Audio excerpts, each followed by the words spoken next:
Today I wanted to talk briefly about David Asscherick. Now, some of you know that name.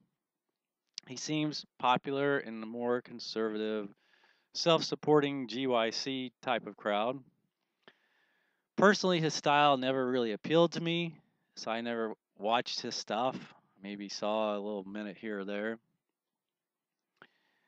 It wasn't until some friends of mine gave me a DVD by Asscherick about sports that I actually watched or listened to anything he did.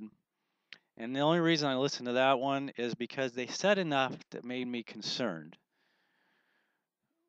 I don't know if they gave it to me because I had just presented something or, they knew my stance on sports and they were saying, look, David is saying just the opposite. I don't recall the actual conversation, but they said enough that I knew something wasn't right here. But I always want to hear it from the person. I never want to go by what somebody else says. I want to see what the person actually has written in a book, or I want to see the actual sermon. Um, I don't want to accuse somebody falsely. Like when I first heard that Dwight Nelson did this thing in the Quran, I couldn't believe that. Even when I saw a video um, where they had taken just a couple minutes out of the whole program, that was still hard for me to believe that Dwight did that. And I went and found the whole sermon on Adventist on website and listened to it. So I like to hear it from the person, so I know what's going on. So I sat down and listened to this DVD or CD, I don't remember now, from David Asscherick about sports or recreation. And right away I was concerned because he got up and said, look, he's talking to the audience. And he said, look, if you have any problem with what I say, don't stand up and interrupt me. Just come afterwards and we'll talk about it personally. Now, for a person to say that, he must know that he's going to say something that's going to get people riled up. So right away, there is a red flag. But I listened to this and I was amazed at how wrong he was on these things. But not just wrong, how he was obviously taking bits and pieces to prove his point, and that really concerns me.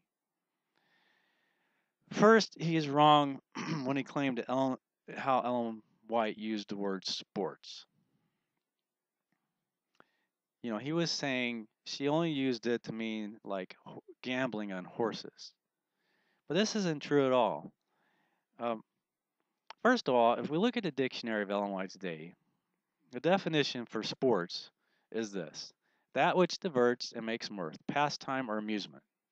Since this is how it was defined in her day, I would think we could assume she would think of the word in the same way. So sports to her could be many things.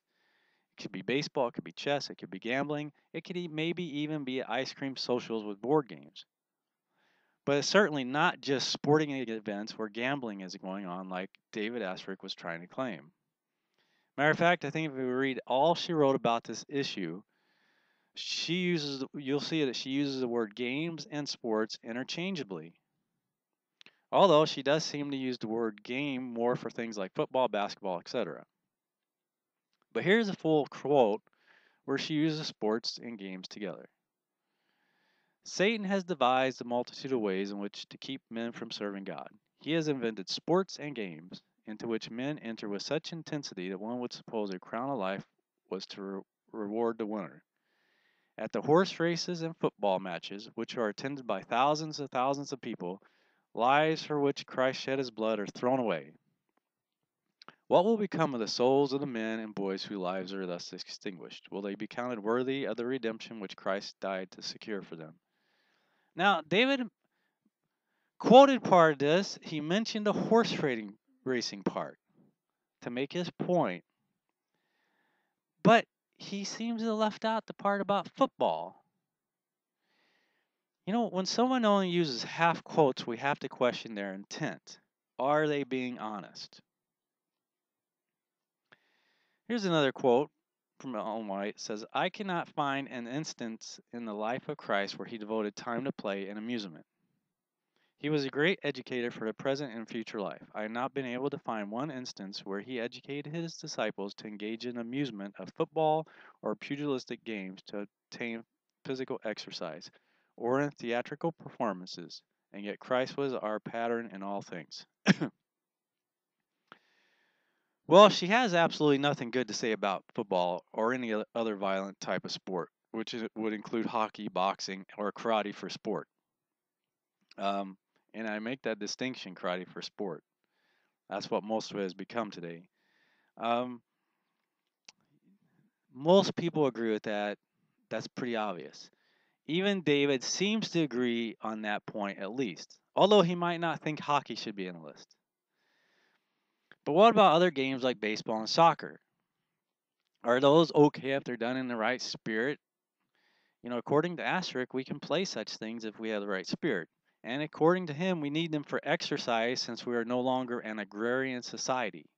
This is some of the stuff he was saying in this CD. And he claims he did a very in depth study and read every place Ellen White wrote about this, so he should know. Right? Of course, remember, he said don't stand up and interrupt him. But if he studied everything and he knew, then she must never have just condemned things such as baseball outright. Surely she would never have said something like them being a wasteful exercise from Satan or that they're a species of idolatry. This is from MYP 213, message to young people. It says here, the public feeling is that manual labor is degrading. Yet men may exert themselves as much as they choose at cricket, baseball, or in pugilistic contests without being regarded as degraded. What did she list right here? Baseball, right? Satan is delighted when he sees human beings using their physical and mental powers in that which does not educate, which is not useful, which does not help them to be a blessing to those who need their help. While the youth are becoming expert in games that are of no real value to themselves or to others, Satan is playing the game of life for their souls, taking from them the talents that God has given them and placing in their stead his own evil attributes. I don't know, it seems like David must have missed that one. He claimed he has searched all of the statements by Ellen White on this, and she never condemned baseball. Here's another one. Healthy young men and women have no need of cricket, ball playing, or any kind of amusement just for the gratification of self to pass away the time. How about this one? In the night season, I was a witness to the performance that was carried on the school grounds. The students who engaged in the grotesque mimicry that was seen acted out the mind of the enemy, some in a very unbecoming manner. A view of things was presented before me in which the students were playing games of tennis and cricket. Then I was given instruction regarding the character of these amusements. They were presented to me as a species of idolatry, like the idols of the nations. That must be another one he missed, I guess. This quote is actually interesting to me. It's actually pretty well known in historical circles to self-supporting people because this was a huge situation over in Australia.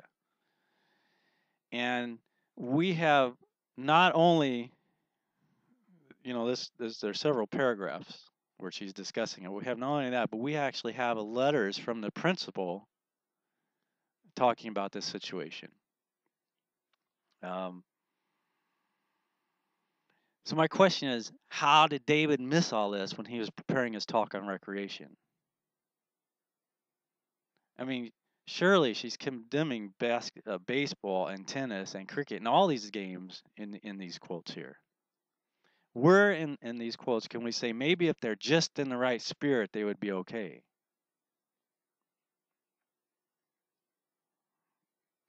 I actually read the letter from the principal of the school when Ellen White wrote this last statement.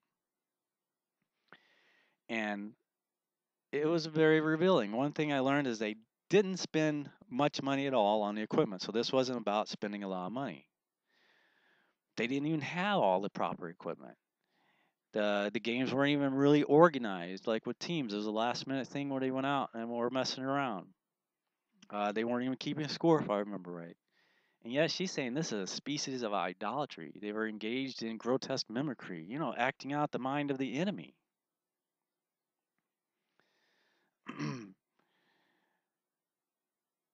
um, this quote was one of the first things that made me saw uh, just how widespread the apostasy was in the church. I mean, this is really weird, but somebody gave me an old Hope International magazine. This is years ago, and when they gave it to me, it was old. It was from the 80s, and it was written about sports. I was teaching a Sabbath school at the time, and I had brought up sports. I don't know why, but the discussion was on sports. And I said, well, White has never had anything good to say about him.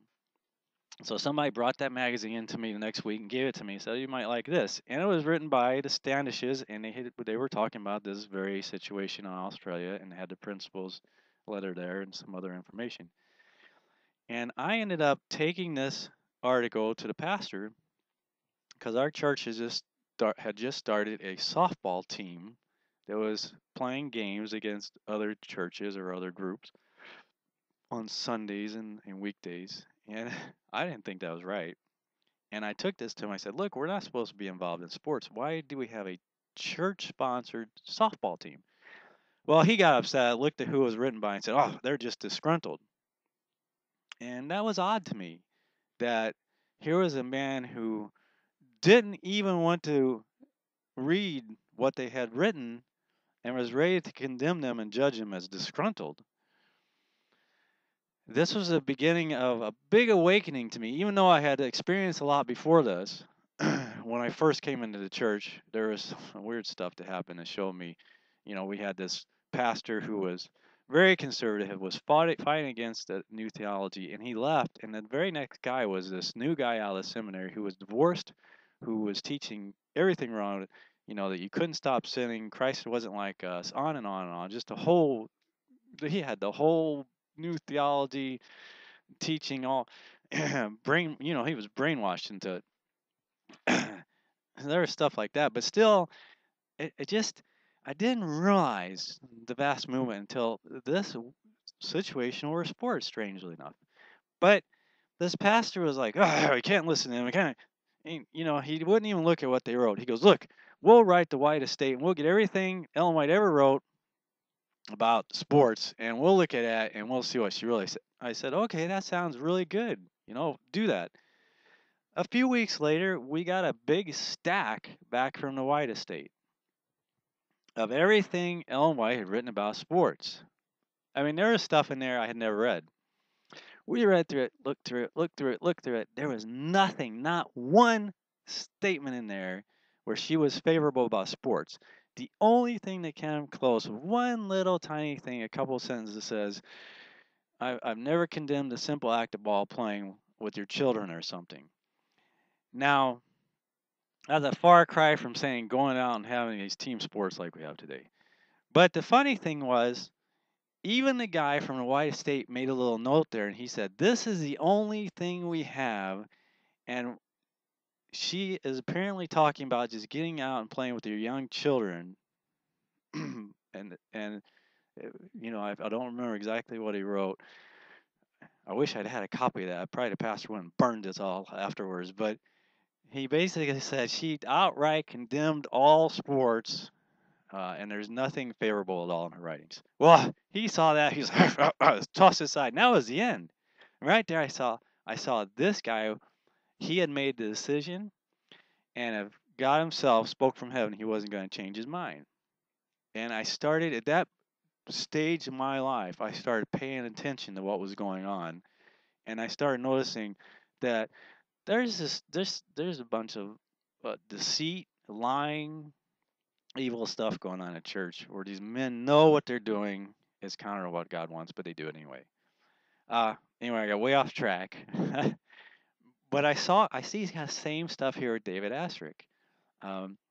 He said, I've searched all through on why, and I know that she never used it this way. Well, here's 3 quick quotes I pulled up. This shows, indeed, he's wrong. And he had to know these quotes are there. Matter of fact, he quoted from the first one. He did a half quote about the horse races, but he left the football out. So David Asscherick is being very deceiving here. He's lying. The fact that he got up at the beginning and said, "Look, don't interrupt me," he knew that people would know these quotes. And probably when they came to him afterward, he spun it around a certain way. Said, "Well, sports is how these guys do."